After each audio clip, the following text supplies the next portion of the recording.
عزیزان گرامی کچھ ایسے لوگ بھی تھے جو ایسے نعرے بازی کرتے تھے. حضرت علیہ السلام کے پاس آئے, یا علی ہمیں جہاد کرنے کا بڑا شوق ہے. حضرت علیہ السلام فرماتے تھے کہ بھائی ابھی مناسب وقت نہیں ہے جہاد کا. یہ پھر واپس آئے, یا علی ہمیں جہاد کرنے کا بڑا شوق ہے, آپ اجازت دیں. حضرت علیہ السلام دلوں کو جانتے تھے, پھر واپس کر دیا. پھر تیسرے دن یہ نوجوان آئے, بڑے مومن سمجھتے تھے, بڑے نعرے لگاتے تھے, ہم بڑے مجاہد خود کو ظاہر کرتے تھے, ہمیں جہاد کرنے کی اجازت دیں. حضرت علیہ السلام نے فرمایا ٹھیک ہے, بہت شوق ہے جہاد کا, اسی لیے تو بار بار آتے ہیں. امام نے کہا ٹھیک ہے, اب کل ہم جہاد پر چلیں گے, مگر ایک شرط ہے. کیا شرط ہے؟ اب جو ان کا لیڈر تھا اس کی تازی شادی ہوئی تھی. حضرت علیہ السلام نے فرمایا کل تم سب سر کے بال منڈا کے لاؤ, یعنی گنجے ہو کر آؤ. اب یہ گیا اپنی بیوی کے پاس, کہنے لگا حضرت علیہ السلام نے فرمایا ہے کہ سر کے بال منڈا کے آؤ تو پھر جہاد کے. بیوی نے سر پہ ہاتھ پھیر کر کہا کہ اتنے خوبصورت بال ہیں, گنجے ہو جاؤ گے, بد شکل لگو گے. کہا کیا کروں, امام نے حکم دیا. کہا کوئی بات نہیں ہے, تیرے بال میں چھوٹے کر دیتی ہوں اور تو وہ کپڑا باندھ کے, جو عرب باندھتے ہیں نا, کپڑا باندھ دینا. حضرت علیہ السلام کو کیا پتا کہ بال ہیں یا نہیں, یعنی ایمان بھی اتنا کچا ہے کہ جو کائنات کا امام ہے اسے یہ نہیں پتا کہ کپڑے کے نیچے بال ہے یا نہیں. صلوات پڑھی محمد و آل محمد. اب اس جوان نے امام کا حکم نہیں مانا, بیوی کا حکم مانا, تو کس کی ولایت کے اندر چلا گیا؟ بیوی کی ولایت. اس کے دل میں تھی مگر علی کی ولایت صرف زبان میں تھی. اور ذرا ورا لگا کر یہ آئے اور حضرت علی علیہ السلام نے معائنہ کرنا شروع کیا. سب سے پہلے اس کے پاس آئے, تلوار کی نوک سے کپڑا اوپر اٹھایا, کہا جب تو بالوں کی قربانی نہیں دے سکتا تو جان کی قربانی کہاں سے دے گا؟ صلوات پڑھے محمد و آل محمد. ہاں جی, ہاں جی, جو بالوں کی قربانی نہیں دے سکتا تو جان کی قربانی کہاں دے سکتا؟ تو کیا گنجا ہونا واجب تھا؟ نہیں, واجب تو نہیں ہے, مگر ایک ٹیسٹ تھا. اب یہ بات پھر آپ کی طرف آ رہی ہے, ذرا غور کریں کہ گنجا ہونا واجب نہیں ہے. امام نے صرف ٹیسٹ کے لیے کہا کہ بال منڈا کے لاؤ کہ ایمان تیرا کتنا ہے. مگر وہی امام آپ سے کہتے ہیں جس کی ولایت آپ زبان پہ پڑھتے ہیں, جس نبی کا کلمہ آپ پڑھتے ہیں, وہی نبی کہتے ہیں کہ داڑھی رکھنا واجب ہے. اب بتائیے, اللہ کہہ رہا ہے واجب ہے, قرآن کہہ رہا ہے اسوہ رسول میں ہے لہذا واجب ہے, امام کہتے ہیں واجب ہے. فقہ آل محمد میں لکھا ہے جس کی داڑھی نہیں اس کی گواہی قبول نہیں. صلوات پڑھی محمد و آل محمد. یعنی اتنا اہم مسئلہ ہے.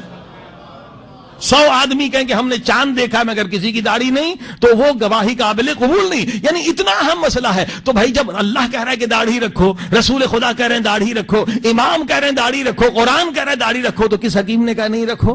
نفس امارہ نے کہا ہے داڑھی رکھو گے تو بوڑھے نظر آؤ گے. اب تو بال بھی سفید ہو گئے ہیں, داڑھی رکھو گے تو یہ ہو جائے گا, یہ ہو جائے گا. جب اس چھوٹے سے گناہ سے ہم نہیں بچ سکتے جس میں لذت بھی کوئی نہیں بلکہ پیسے کی بچت ہے. صلوات پڑھی محمد و آل محمد. ہاں جی,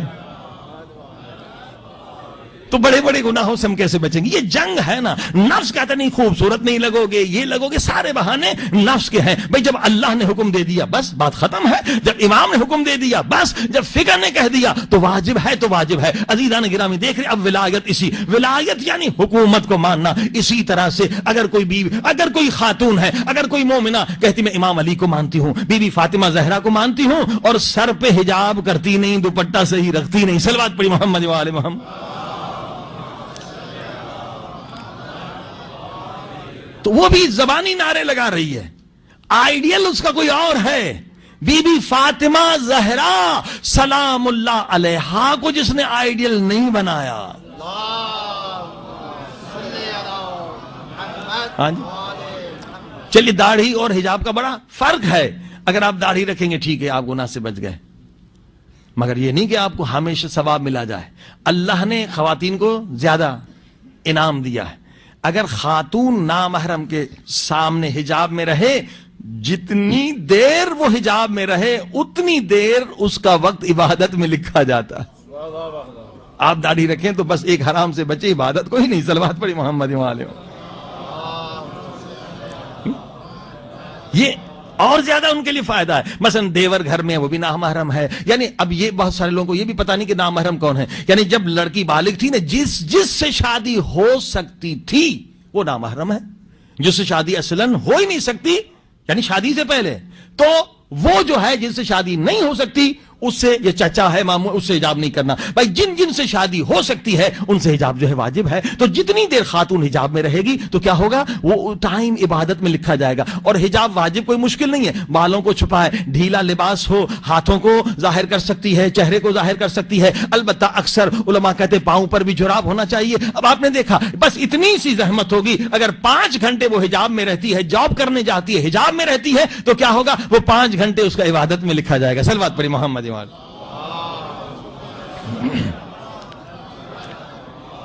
اچھا ایک اور نقطہ بھی بتا دوں، اگر آپ داڑھی رکھیں گے تو اس سے کوئی تبلیغ نہیں ہوگی، کیونکہ داڑھی سکھ بھی رکھتے ہیں. ہاں جی، تو اس میں کوئی تبلیغ کا عنصر ہے ہی نہیں. ٹھیک ہے، آپ حرام سے بچ گئے. داڑھی دوسرے لوگ بھی رکھتے ہیں، انگریز بھی رکھتے ہیں، لیکن خاتون جب حجاب کرتی ہے تو وہ حجاب کے ذریعے سے تبلیغ بھی کر رہی ہے. اور حقیقت ہے تبلیغ ہوتی ہے، بڑی تبلیغ ہوئی ہے. ٹورنٹو میں ہمارے دوست ہیں، انجینئر ہیں، موسوی صاحب، ان کی بچی جو سید شادی تھی ماشاءاللہ، جب 13 برس کی ہو گئی، کہا بیٹی اب تجھ پہ حجاب واجب ہے. چلی گئی. اب جیسے وہ بچی، سارے جو تھے کرسچن تھے، غیر مسلم تھے، انہوں نے مذاق اڑانا شروع کر دیا، یہ کیا لباس ہے، یہ بہت تنگ کیا.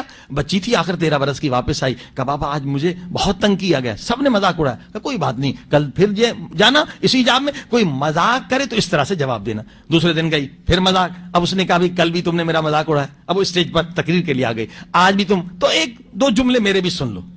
ساری لڑکیاں خاموش ہو گئی. کیا؟ کہا دیکھو تم حضرت مریم کا احترام کرتی ہو.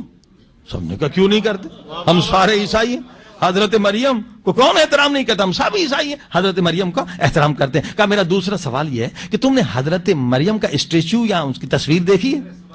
کہا وہ بھی دیکھی. کہا تم نے دیکھی ہے اس کا احترام؟ کہاں دیکھی ہے، کیونکہ وہ لوگ تصویر بھی بناتے ہیں، اسٹیچو بناتے ہیں. کہ حضرت مریم کی تصویر دیکھی؟ کہاں. کہا میرا آخری سوال یہ ہے کہ حضرت مریم کا لباس مجھ جیسا ہے یا تم جیسا ہے؟ صلوات پڑھیے محمد و آل محمد.